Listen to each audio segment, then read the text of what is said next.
사람에게 주어진 그 시간, 그 수명이죠. 수명 혹은 에너지 혹은 힘, 그것은 하나님이 어떤 사람에게는 더 많이 주시고 적게 주신 것 같지는 않아요. 다 똑같이 주셨는데 그것을 어떻게 사용하느냐에 따라서 수명이 단축될 수도 있고 또 역사적인 어떤 좋은 성과를 이룰 수도 있고 또 뭐 금방 세상을 뜰 수도 있고 뭐 그런 것 같은 생각이 듭니다. 어떤 사람은 뭐 많이 에너지를 주셔서 오래 살게 하시고 처음부터 그런 것 같진 않아요. 하나님 그렇게 하시는 것 같진 않아요. 우리가 세상을 살면서 건강 나쁜 것들을 먹고 또 스트레스를 받고 또 혹은 건강 관리를 잘하고 운동을 하고 뭐 그런 것들 때문에 더 오래 살기도 하고 또 빨리 세상을 뜨기도 하고 병을 얻기도 하고 건강을 유지하기도 하는 것 같습니다. 뭐 제 말이 맞는지 틀린지 잘 모르겠어요. 근데 그런 것 같아요. 그래서 힘이라고 하는 거 있잖아요. 우리에게 주어진 힘을 나눠서 조금씩 잘 쓰면 좋은 일도 하고 건강도 하고 오래 살 수도 있는 것 같고, 힘을 함부로 막 쓰고 또 무절제하게 사용하면 예술가들을 보세요. 예술가들 보면 좀 일찍 세상을 뜨는 것 보면 뭐 그런 것 같은 생각이 듭니다. 학교 다닐 때는 공부하는데 힘을 써야 되는데 딴 데 힘을 쓰면 나중에 후회를 하죠. 그런 것과 같은 것 같아요. 힘을 빼야 할 때는 힘을 빼야죠. 나이가 들어서 힘을 빼야 하는 자리에 있으면 힘을 빼고 살아야 되는데 아직 남아있는 힘이 있으니까 힘을 주다 보면 꼭 문제를 일으키기도 합니다. 프로와 아마추어의 차이도 보면 금방 알 수 있습니다. 어떤 경기든지 프로 선수들은 힘을 줘야 할 때와 힘을 빼야 할 때를 잘 압니다. 그래서 아주 유연하게 경기를 치러내고, 아마추어 선수들은 힘을 꽉 주고 경기를 해요. 좋은 결과를 얻지 못하죠. 이처럼 힘은 좋은 것이지만 힘을 써야 할 시기와 힘을 써야 할 대상에 따라 결과가 매우 달라집니다. 오늘은 힘쓰는 이야기를 좀 하려고 합니다. 연말이 됐습니다. 이제 남겨진 시간들이 얼마 남지 않았죠. 적어도 2018년은 말입니다. 어떻게 해야 잘 쓸 수 있을까? 남겨진 시간, 세월.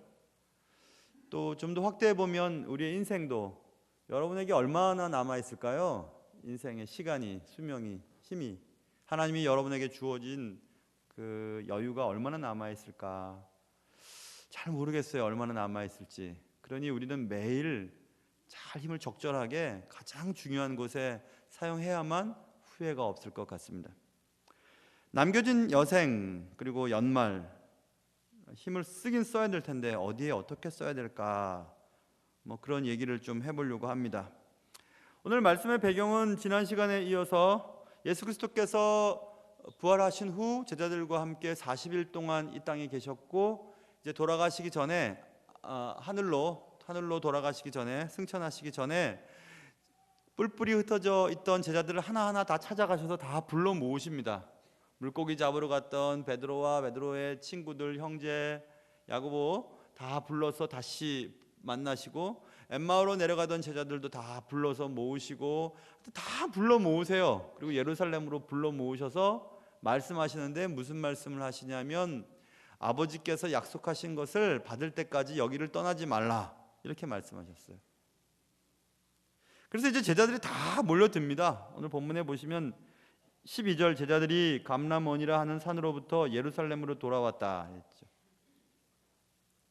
어찌됐든지 제자들이 다 돌아옵니다. 다 돌아오고, 그리고 어디론가 들어가죠. 13절 보면 들어가 그들이 유하는 다락방으로 올라갔다, 이렇게 되어 있습니다. 다락방으로 올라갔어요. 마가의 다락방이라고 우리는 얘기를 하는데요. 어쨌든 다락방으로 올라갔습니다. 다락방으로 올라갔던 제자들의 이름이 13절에 정확하게 기록되어 있습니다. 베드로가 있고요, 요한이 있고, 야고보, 안드레와 빌립, 도마와 바돌로메, 마테와 알프의 아들 야고보, 셀로딘이었던 시몬, 야고보의 아들 유다, 그리고 그 다음 보세요. 다 거기 있었다. 한 사람도 빠짐없이 다 거기 있었다, 이렇게 얘기하고 있죠. 다 거기 있었다. 있어야 할 사람은 다 있었다. 봐라.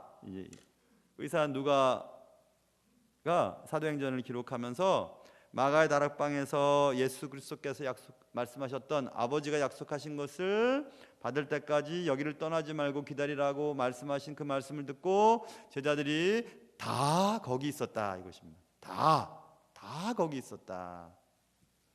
목회를 하다 보면 어떤 예배 자리, 기도의 자리 이런 자리에 그분이 여기 있으셔야 될 텐데 왜 안 계실까 이런 생각이 들 때가 있어요. 그분은 이런 데는 빠지면 안 되지 이런 생각이 들 때가 있거든요. 근데 오늘 본문에 보면 다 거기 있었다 이렇게 얘기합니다.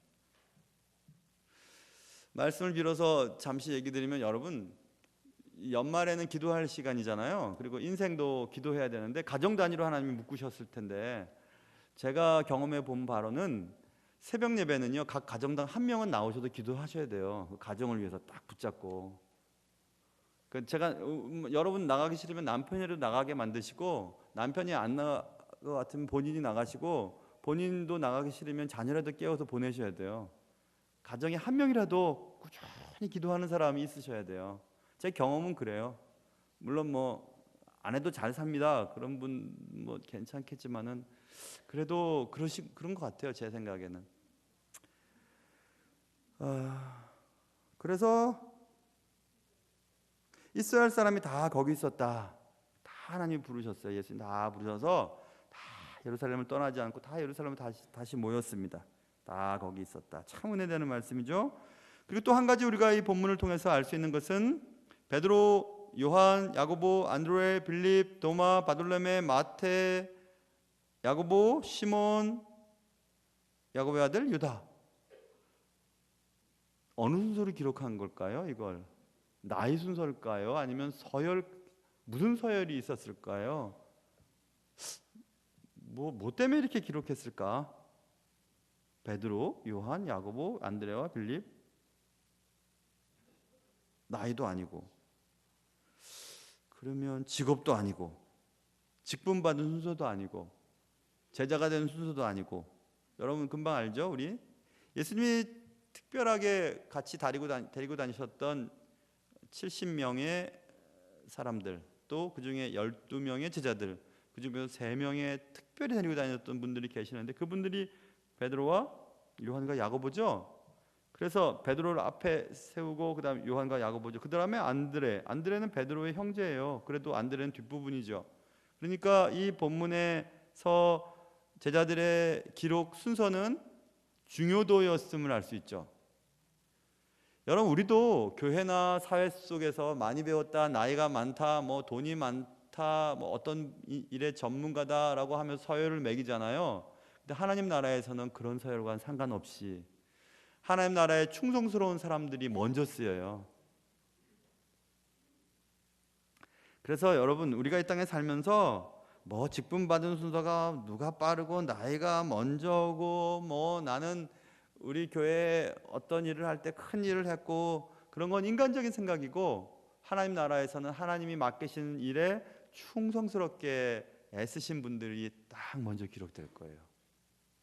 여러분들과 저는 그러면 어느 정도에 기록될까 한번 생각해 보세요. 하나님께 더 충성했던 순서대로 하나님이 기억하실 것입니다. 하나님 나라에 기록될 것입니다. 모쪼록 여러분과 제가 하나님이 기억하시는 첫 번째 부류의 사람들 속에 여러분과 제가 기록되어 있기를 주님의 이름으로 축원합니다. 거기 제자들이 다 모여 있었습니다. 그 외에도 다락방에는 여자들과 예수의 어머니 마리아와 예수의 아우들이 있었다고 성경은 기록하고 있죠. 우리는 생각합니다. 그렇지. 예수님도 참 예수님이 아버지께서 약속하신 것을 기다리는 거 각자의 삶 속에서 그냥 기다리면 안 되나? 꼭 이렇게 예루살렘을 떠나지 말고 모여서 이렇게 기다려야만 되는 건가? 생각이 들 때가 있어요. 여러분도 저도 똑같습니다. 굳이 그렇게 할 필요 있나? 집에서 하면 되지. 그런 생각이 우리를 예배당으로 나오는 생각들을 못하게 하는 거예요. 집에서 기도하면 되지. 굳이 그냥 옷 차려입고 또 여자들은 또 좀 더 꾸며야 되잖아요. 또 안 꾸며도 되는데 서로 못 알아보면 되는데 그냥 꼭 이렇게 알아보게 하려고 이렇게 화장 안 해도 되거든요. 그냥 오세요.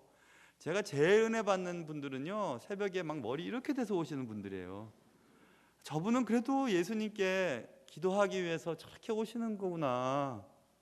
되게 은혜돼요. 그분은 막 본인이 이상한 줄 알고 계속 머리를 쓰다듬지만 그래도 안 돼요. 그럴 땐 모자 탁 쓰고 오는 거죠 뭐. 제가 제 아내랑 그런 얘기 한 적 있어요. 제 아내도 정직하거든요. 제 아내 자기가 사모 안 됐으면 수협에 안 갔을 거래요. 되게 정직해요. 그래서 내가 나도 그랬을 거라고 얘기했어요. 나도 직장 다니고 아마 수협에 가기 힘들었을 거야.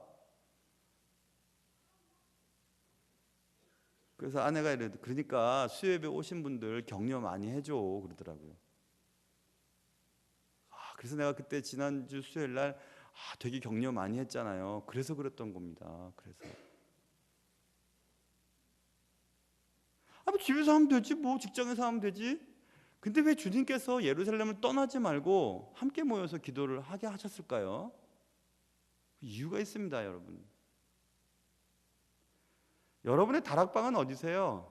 마가의 다락방에 제자들이 모여서 그의 아우들과 어머니와 여자들이 모여서 함께 기도했다고 나와 있거든요. 하나님께서 보내주시겠다고 약속하신 그것을 기다리면서 가만히 있지 않았어요. 기도하며 기다렸습니다. 기도 안 해도 하나님께서 우리 지켜주세요. 기도 안 해도 됩니다. 아니 심지어 교회 안 나와도 주님이 뭐라 하시지 않으실 것 같아요. 뭐 예수님 믿잖아요. 우리 다 어디서든지 기도하잖아요. 골프를 치면서도 찬송 부를 수 있잖아요. 그렇죠? 주일날 골프장 가서도 끄떡끄떡 하시는 분들은 회개하세요. 근데 그래도 왜 하나님께서 교회를 지으시고 지역교회 다니게 하셨을까요? 지금처럼 21세기도 지나고 이렇게 IT 시대에 왜 여러분보다 훨씬 부족하고 경험도 없고 배우지도 못한 사람을 세워서 그의 입을 통해서 복음을 증거하게 하셨을까요? 지금쯤이면 달라져도 될 것 같은데. 하나님의 방법이에요. 이렇게 모여서 예배드리고 한 장소에서 찬양하고 예물 올려드리고 말씀을 전하고 듣는, 하나님 세우신 목회자를 통해서 말씀을 전하고 여러분들도 또 말씀을 듣는 이런 일들은 하나님이 이렇게 하신 거예요. 그렇죠? 그런데 우리는 장소나 모임의 중요성을 중요하게 생각하지 않습니다. 기도도 마찬가지예요. 제가 목사가 아니었으면 아마 주일날 봉사는 했겠죠. 저는 아이들 가르치는 걸 좋아하니까 한 고등부쯤 가르치고 찬양대, 제 아내는 또 찬양 부르는 거 좋아하니까 찬양대 같은 거 했겠죠. 그런데 매일 기도하고 매일 말씀 보지는 않았을 것 같아요.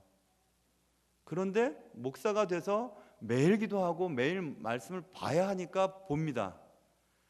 저는 뭐 죽을 것 같이 힘들지 않으면 새벽에 그냥 나와 앉아 있어요. 그리고 금요일 날도 너무너무 피곤한데도 제가 일찍 자고 일찍 일어나는 스타일인데요. 금요일 날 너무 피곤해서 설교 부목사님들 설교하시고 이제 같이 기도하자 할 때는 거의 제가 졸니다. 거의 졸아요. 거의 제정신에서 기도한 적이 없어요. 거의. 여러분 또 이번 주 금요일 날 목사님 전화 안 전화 와서 보지 마세요. 그러다 또 침이라도 흘리면 얼마나 미안하겠어요. 그래도 그냥 앉아 있어요. 앉아 있거든요. 근데 하나님 기뻐하세요. 피곤하고 힘들지만 머리가 막 이렇게 돼 있어도 그냥 그저 나와서 앉아서 조금이라도 기도하고 가는 거 하나님 좋아하십니다. 집에서 하면 훨씬 낫죠. 왔다 갔다 하는 시간 걸리고. 안 그렇게 되더라고요. 저는 보니까 새벽 기도도 있고 금요 기도회도 있고 수요 예배도 있고 오후 예배도 있고 주일 예배도 있으니까 나와 앉아 있는 거지. 우리가 이런 게 정해져 있지 않으면 마음대로 생활하고 기도 안 합니다. 찬양 안 부릅니다. 새벽에 우리 교회는 같이 읽잖아요. 새벽 본문을. 그렇게 안 읽어요. 읽을 수가 없어요. 직장생활 하다 보면. 그런데 새벽에 나와서 한 장 딱 읽고 찬송 또 한 곡 딱 부르고 목사님 통해서 주시는 말씀 딱 듣고 잠시라도 기도하고 새벽 예배 가려고 옷을 입고 움직일 때부터 더 벌써 하나님 생각하고 그런 게 보통 일이 아니거든요. 그래서 모임의 장소와 시간은 굉장히 중요합니다. 그래서 그래도 내가 목사로 버틸 수 있는 것은 목사니까 말씀을 봐야 하고 기도해야 되니까 그래도 하나님이 날 목사 삼아 주신 것은 목사 안 삼으면 기도도 안 하고 말씀도 안 볼 것 같으니까 그렇게 삼아 주셨구나, 그렇게 생각을 해본 적이 있었어요. 제가 청년부 때 청년부 목사님이 그런 얘기 하셨던 적이 있었거든요. 목사님 아들을 이렇게 안고 참 너도 딱하다 그랬대요. 네가 목사 아들로 안 태어났으면 교회도 다녔겠나 생각이 들더라는 거예요. 그러니까 목사 아들로 태어났으니까 그래도 교회 다니게 하고 말씀 보게 하고 목사 가정에 태어나게 했지, 이런 생각을 했다는 것입니다. 그 목사님, 제가 좀 이해할 것 같아요. 그래서 여러분들 직분자들은 직분 때문에라도 나오잖아요. 물론 직분과 상관없이 안 나오는 분들도 계시지만은 그러면 아주 나쁜 사람입니다. 나쁜 사람이에요. 직분이라도 있으니까 직분 때문이라도 기도를 하고 말씀을 보고 교회 일에 봉사하고 그렇게 해야 돼요. 우리 교회 직분자 발표할 때 되면요, 직분자가 수백 명이 넘어요. 수백 명이.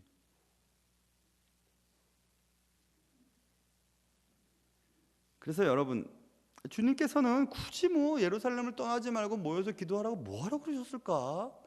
아니, 물고기 잡으면서도 얼마나 할 수 있어요. 길 걸어가면서도 할 수 있고. 맞아요. 그런데 왜 떠나지 말고 기도하라 하셨을까요? 분명히 이유가 있어요.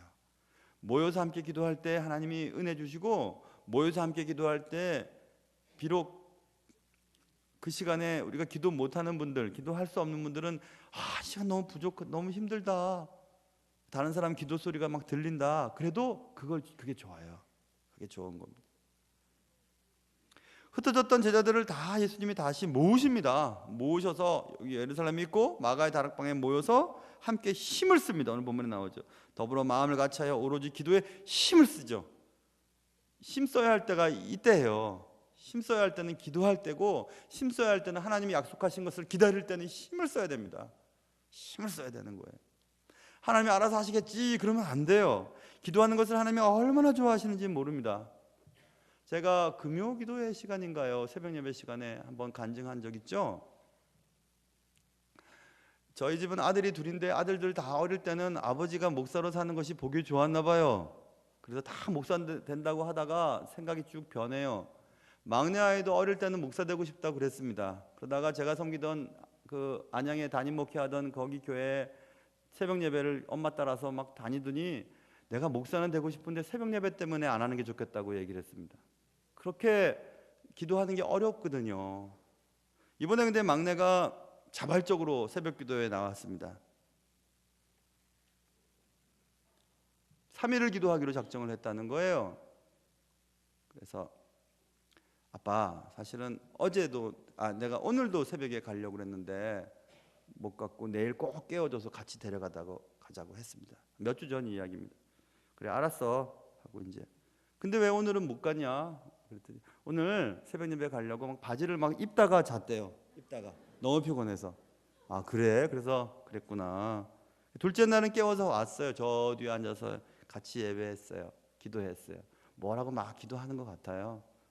저도 옆에서 거들었어요. 하나님, 민서를 불쌍히 여겨주세요. 민서를 불쌍히 여겨주세요. 기도했어요. 셋째 날 깨워달라 그래서 또 깨웠어요. 민서야, 오늘 너 기도하러 간다 그랬지? 아빠랑 가자 그랬더니 아빠, 정말 기도하고 싶은데 너무 피곤해요. 아빠가 내 대신 가서 많이 기도해 주세요. 그래 아빠 알았어. 아빠가 기도해 줄게. 그랬더니 아빠 화이팅! 그리고 자기는 또 자요. 그래가지고 3일 작정해 놓고 하루 딱 중간에 기도했어요. 근데 그 기도 들으셨어요. 하나님. 그 기도 들었는지 어떻게 알았냐 하면, 아이가 기도했던 것이 응답이 되는 날 저랑 같이 막 펄쩍펄쩍 뛰면서 안고서 너무 감사하다고, 민서야, 하나님이 기도 들으시고 하나님이 너 사랑하시고 너 불쌍히 여기시는 거 알았지 이제? 그랬더니 민서가 아빠, 다 기도 덕분인 것 같아요 그러면서 기도의 능력을 알게 됐어요. 너무너무 감사하죠. 여러분, 한 번 기도해도 하나님은 기뻐하시거든요. 어젯밤에는 전화도 안 하던 막내 아이가 전화를 3번이나 했더라고요. 아침에 새벽 예배 오려고 전화기를 켰더니 민서 계속 부재중 전화가 찍혀 있었어요. 제 아이는 제 전화 잘 안 받고 전화도 잘 안 합니다. 그런데 전화를 할 때는 돈 달라 할 때는 전화해요. 아하, 이 녀석 교보문고 가서 돈 없어서 돈 달라고 전화했나 보다 생각했죠. 여러분, 우리가 돈이 필요하고 건강 문제 때문에 또 문제를 해결해 달라고 생전 전화 안 하던 사람이 전화해도 부모님은 기쁘거든요. 하나님 아버지도 그러세요. 생전 기도 안 하던 녀석들이 그냥 아버지 우리 아들 이번에 수능 보는데요, 수능 잘 보게 해주세요. 이번에요 남편 승진이 있는데요, 승진 잘 되게 해주세요. 이번에 병이 좀 심하게 걸렸는데 병 좀 낫게 해주세요.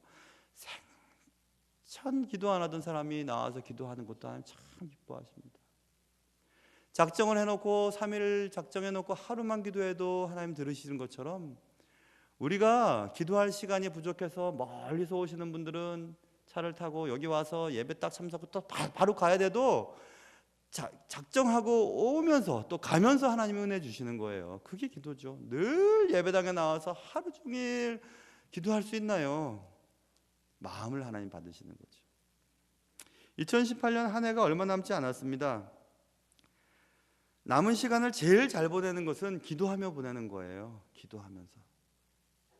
오늘 제자들은 아버지께서 약속하신 것을 기다리면서 힘을 써서 기도에 힘을 썼죠.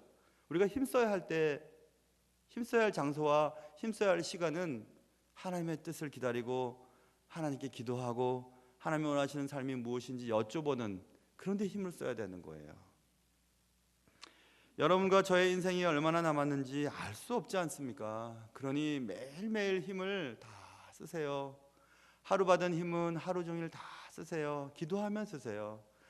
잠이 안 와서 난 죽겠습니다. 여러분, 밖에서 몸으로 일하시는 분들은 불면증 환자가 없다고 그러더라고요. 힘을 다 쏟으니까. 힘이 남으니까 이 생각 저 생각하는 것 아니겠습니까? 힘을 다 쏟으세요. 잠이 안 오면 그냥 전도지 들고 주보 들고 교회 신문 들고 지나가면서 막 전도도 하세요. 아니면 찬양도 하세요. 그리고 또 성경도 보세요. 힘을 다 쏟으세요. 주님의 뜻이 무엇인가 알기 위해서 애를 쓰세요. 그렇게 힘을 쓰는 것이 가장 좋은 것입니다. 그래서 오늘 제목을 제가 힘을 쓰십시오 여기에, 여기는 어디냐? 기도하는 일을 말하는 것입니다. 기도하는 일입니다. 그런데 여러분, 우리가 기도가 계속 안 됩니다. 기도가 잘 될 때도 있고 안 될 때도 있고 그렇습니다. 그런데 그때의 그 제자들과 여자들과 예수의 어머니 마리아와 예수의 아우들이 더불어 마음을 같이하여 오로지 기도에 힘쓰면서 약 10일 동안 기도합니다. 오순절 사건이 일어나기 전이니까 예수 그리스도께서 승천하시고 그리고 오순절 사건이 일어난 오순절 날이니까 10일, 적어도 10일 동안은 계속 기도하는 것입니다. 언제 주님이 허락하실지 모르는 하나님이 약속하신 것을 받기 위해서 계속 기도하는 겁니다. 그런데 계속 기도하기가 어려워요. 어렵습니다. 근데 기도를 계속하게 만드는 것이 있어요. 그것은 오늘 본문에 보면 모인 무리의 수가 120명이 되었더라. 15절, 그때 모여서 계속 기도하들 그때에 베드로가 형제들 가운데 일어나서 설교를 합니다. 성령님께서 성경에 기록된 대로 이런 일들이 기록되었고 이런 일들의 기록은 이렇게 이해하면 된다고 쭉 설교를 해요.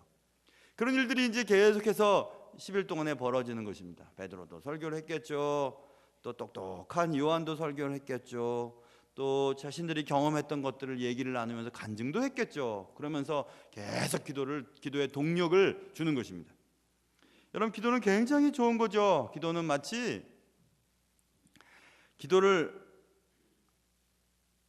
기도의 동력이 없으면 그것은 마치 아주 인류 자동차 회사에서 자동차를 만들었는데 동력이 없어서 그냥 길거리에 있는 것과 똑같아요. 동력이 있어야 돼요. 기도는 동력이 주어져야 돼요. 그래서 하나님께서는 가끔씩 기도가 너무 좋은 건데 기도하지 않고 있는 여러분과 저에게 기도할 거리들을 주십니다. 거리들. 그 거리는 우리가 바라고 원하진 않지만 고민거리가 생기게 하죠. 고난이 생기게 하죠. 인간의 힘으로는 해결될 수 없는 문제를 하나님이 여러분에게 안겨주십니다. 그래서 기도하게 하세요. 아유, 나는 기도할 거리가 하나도 없는데 라고 하시는 분들은 둘 중에 하나입니다. 아주 좋은 걸 준비하고 계시거나, 또 하나는 하나님과 관계없는 분이거나, 둘 중에 하나입니다. 그러니 기도해야 되죠. 준비하며 기도해야 되는 것입니다. 준비하며. 그래서 준비하고 기도하면요, 문제가 생겼을 때 그 문제를 잘 넘어갈 수 있어요. 문제가 생긴 다음에 기도하는 것도 좋지만 참 어렵습니다. 문제가 생겨도 기도하지 않는 사람은 정말 삶이 어렵습니다. 그러니 여러분 늘 기도하셔야 돼요. 늘 기도하셔야 됩니다.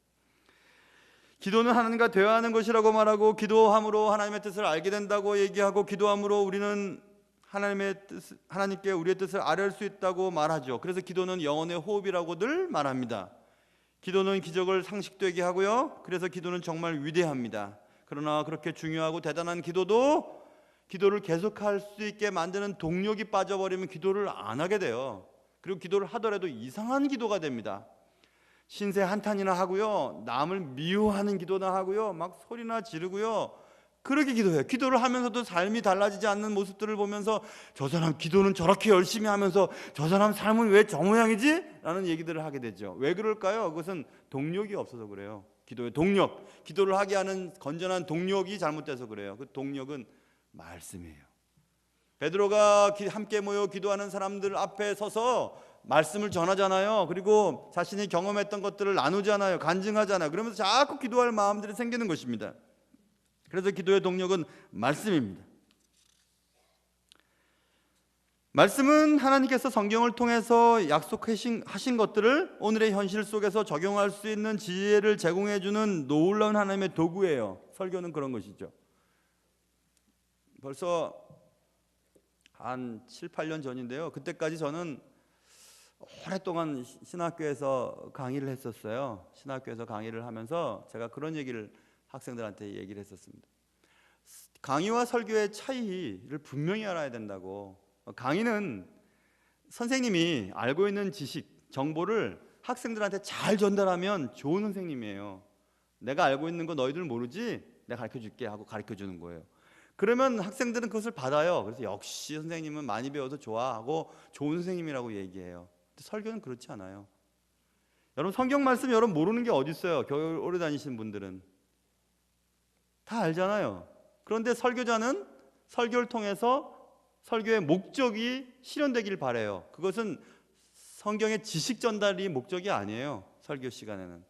아니, 다 아는 거 뭐를 또 하세요? 사도행전 1장 12절 14절 다 알아요. 마가의 다락방 기도했다라며요. 다 알아요. 정보 전달이 목적이 아니에요. 설교하는 목적은 하나님의 말씀이 생명력 있게 전달됨으로 그 말씀을 듣는 성도들의 삶이 변화되는 것이 설교의 목적이에요. 그래서 여러분, 수도 없이 들었고 수도 없이 교회에 다니고 수도 없이 말씀을 들었어도 지식, 정보의 수준이 달라지는 것보다 여러분의 삶이 달라져요. 설교를 들으면. 그거 희한하죠? 왜냐하면 설교하는 현장 속에 하나님이 여러분의 삶을 만지시기 때문에 그래요.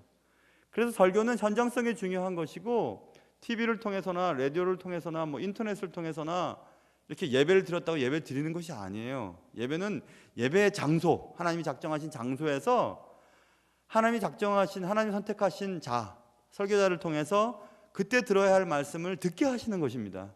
그리고 그것은 마치 콩나물에 물을 붓듯이 자꾸 빠지는 것 같지만 우리의 영혼을 변화시켜요. 그래서 10년 전에 여러분의 모습과 지금 여러분의 모습 달라요. 제가 경험한 바로는 지금 여러분들 10년 전부터 저를 알고 지낸 우리 교회에서 알고 지낸 여러분의 모습과 지금 여러분의 모습이 달라요.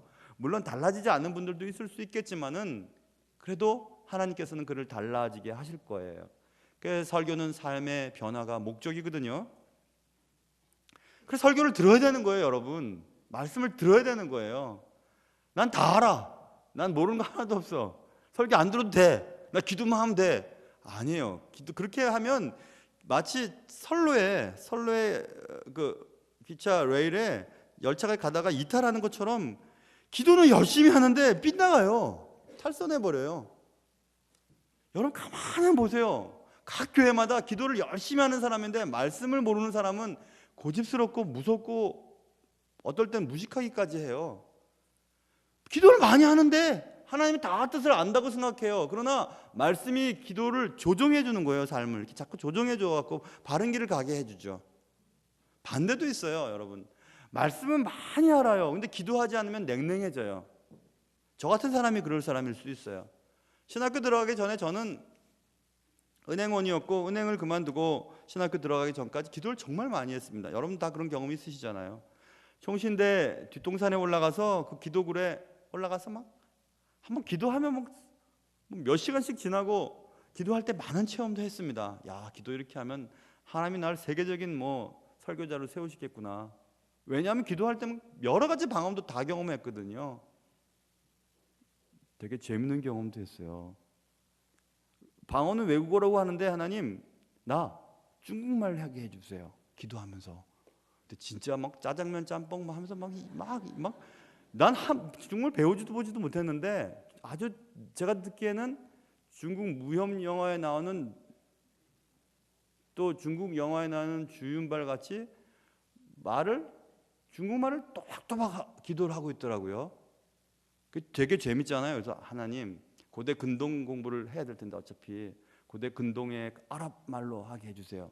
아랍 말이 막 나오는 거 있죠. 또 내 이런 얘기하면 여러분 또 오늘 당장 집에 가서 하나님 나 영어가 부족한데 영어 잘하게 해주세요. 기도할 것 같은데 그거 마음대로 되는 건 아니고요. 그런 경험을 하게 하셨어요. 그래서 정말 기도하는 게 참 많은 신비한 체험을 하게 한다는 것을 알았어요. 신학교에 들어가서 이제 말씀 볼 시간들이 여러분 한국 교회 목회자들처럼 말씀 많이 준비하는 사람 없어요. 이렇게 말씀을 많이 준비해야 되는 것 없어요. 무슨 수도 없이 말씀을 전하잖아요. 그러다가 이제 여러분은 어떤 한 가지 예배 때 말씀을 듣고 저 목사님 설교 못하네, 설교 준비 안 했네 평가를 하지만 그래서 그 목사님에 대해서 알려면 그 목사님과 동선을 계속 그 목사님과 같이 다녀봐야 돼요. 그러면 저 목사님의 많은 설교들 가운데 하나 정도는 자기 마음에 드는 게 있거든요. 그만큼 말씀에 시간을 많이 투자하죠.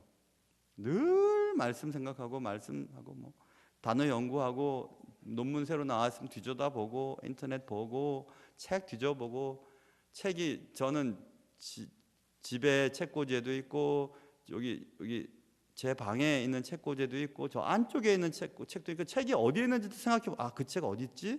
막 또 뒤져보고 찾아보고 그때 읽은 그 부분이 어디 있지? 또 뒤져보고 찾아보고 하죠. 그러다 보면 기도할 시간이 부족하죠. 그러면 목회를 하다가 냉랭해지는 거예요. 그래서 목회자를 위해서 기도하는 기도 그룹이 꼭 더 필요하고 그래야 이렇게 같이 가거든요. 같이 이렇게. 요즘에 여러분 말씀을 들어도 가슴에 와닿지 않고 찬송을 부르도 눈물 한 방울 나지 않는다면 여러분이 기도를 안 해서 그럴 것이고 또 말씀을 들어도 하품만 나고 자꾸 잠이 오고 그러면은 기도를 안 해서 그럴 수도 있어요. 말씀 듣기 전에 기도하는 거, 또 기도하기 전에 말씀으로 자극받는 것, 그게 다 필요하거든요. 말씀을 듣다 보면 기도하고 싶어져요. 그래서 기도하는 거예요. 또 기도하다 보면 말씀을 보고 싶고 또 그렇게 돼요. 같이 가는 거예요. 이렇게 같이. 말씀 없는 기도는 감정의 발산, 신세 한탄으로 전락될 확률이 매우 높습니다. 아이고 그냥 이렇게 하면서 가슴만 치고 한탄만 하면서 가는 기도도 내가 들어본 적이 있어요. 꼭 저렇게 하는 거는 하나님 앞에서 안 해도 될 것 같은데 이런 생각. 하나님과 생각은 없어요. 아이고 내가 참 복도 없는 여자, 복도 없는 여자다.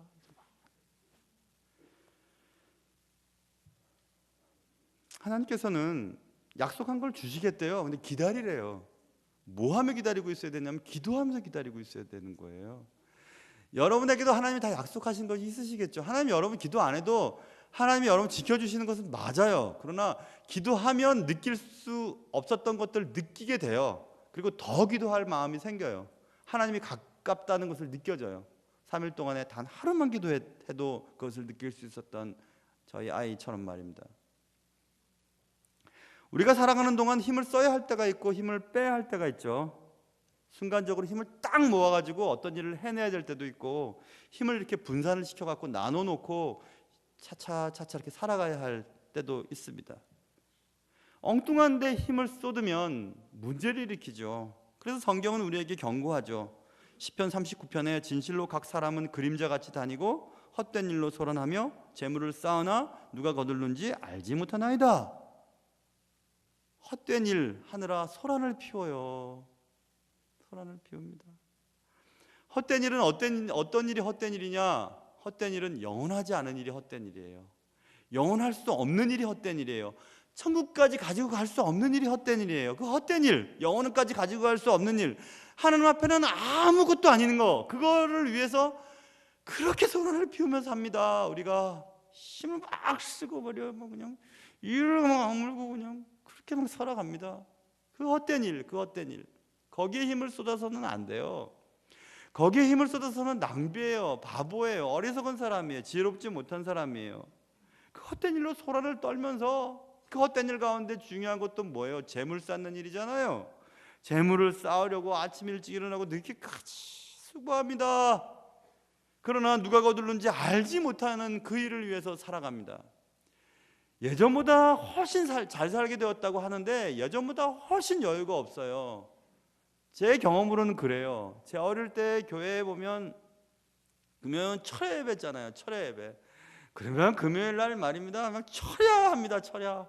철야하고 그냥 기도하고 새벽 예배까지 드리고 이제 또 직장 갑니다. 토요일 날, 그때 요즘에는 5일제 근무지만 그때 토요일 날도 일했잖아요. 한 2시까지 일하고, 저 은행 다닐 때도 토요일 날 일했어요.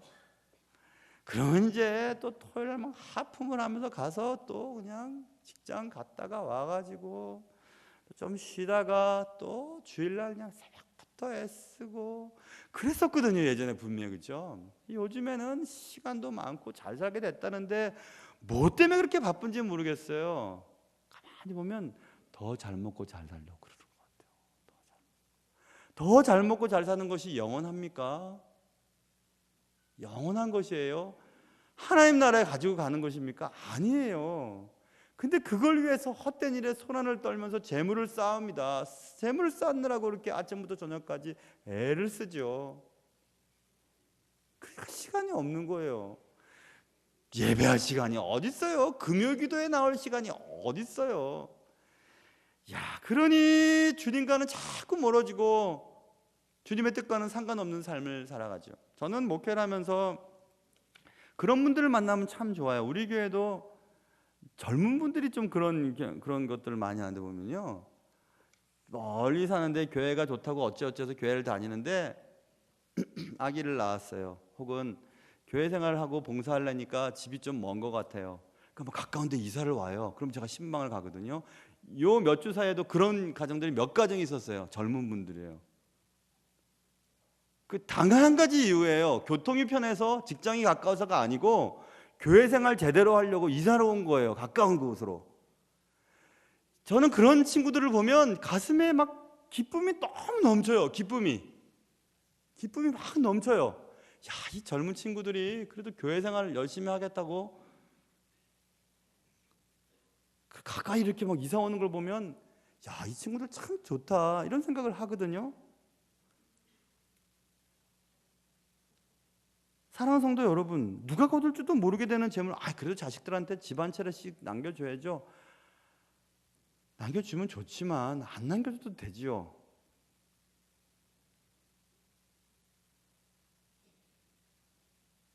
좀 더 높은 자리에 올라가야죠. 너 올라가면 좋겠지만 안 올라가도 되죠.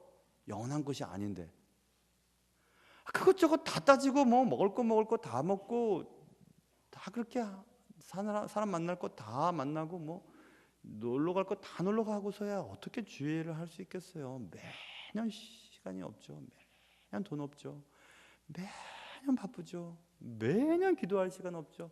매년 모일 시간 없죠. 매년 주의 일과는 상관없이 살죠. 주님이 뭐라 그러셨을까? 물고기 잡으면서 기도할 수 있죠. 엠마오로 내려가면서 얼마든지 기도할 수 있죠.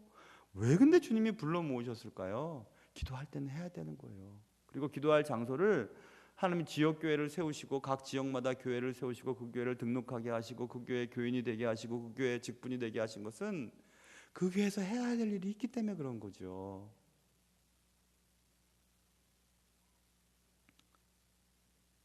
우리가 힘써야 할 곳은 기도하는 장소고 장소를 가기 위해서 힘쓰는 것이고 힘을 써야 할 시간은 기도할 때 힘을 써야 되는 것입니다. 하나님의 약속을 기다리며 기도하는 거죠. 힘을 써야 할 때는 힘을 써야 합니다. 특별히 시간이 얼마 남지 않았을 때는 힘을 다 써야 합니다. 후회 없이 써야 됩니다. 그런데 우리의 인생에 남은 기간이 언제인지를 알지 못하기 때문에 매일매일 힘을 다 쓰세요. 매년 연말이 되면 힘을 다 쓰세요. 여러분에게 여유 있는 돈을 주를 위해 다 쓰세요. 여러분이 주어진 여러 가지 시간들, 기회들을 주님을 섬기는 일에 다 쓰세요. 그리고 새로운 일을, 새로운 새해를, 새로운 날을 맞이하게 되면 또 감사하세요. 맞이할 일이 없으면 또 그것도 하나님 앞에 감사하세요. 그렇게 살아야 됩니다. 말씀을 듣고 기도하고 또 말씀을 듣고 삶의 현장 속에서 예수 믿는 사람답게 열심히 살고 그렇게 하는 일 계속 유기적으로 움직여야 되거든요. 말씀과 기도가 잘 어우러져야 신앙생활을 제대로 할 수 있는 것입니다. 말씀을 듣는 가운데 기도가 하고 싶고 기도하는 가운데 나 말씀을 좀 깨닫고 싶은 마음이 생기고 그런 생활을 계속해서 해야 되는 것입니다. 그래서 주님이 떠나지 말고 기다리라고 하셨어요. 함께 모여 기도하라고 말씀하셨습니다. 사랑하는 성도 여러분, 힘을 써야 할 땐 써야 합니다.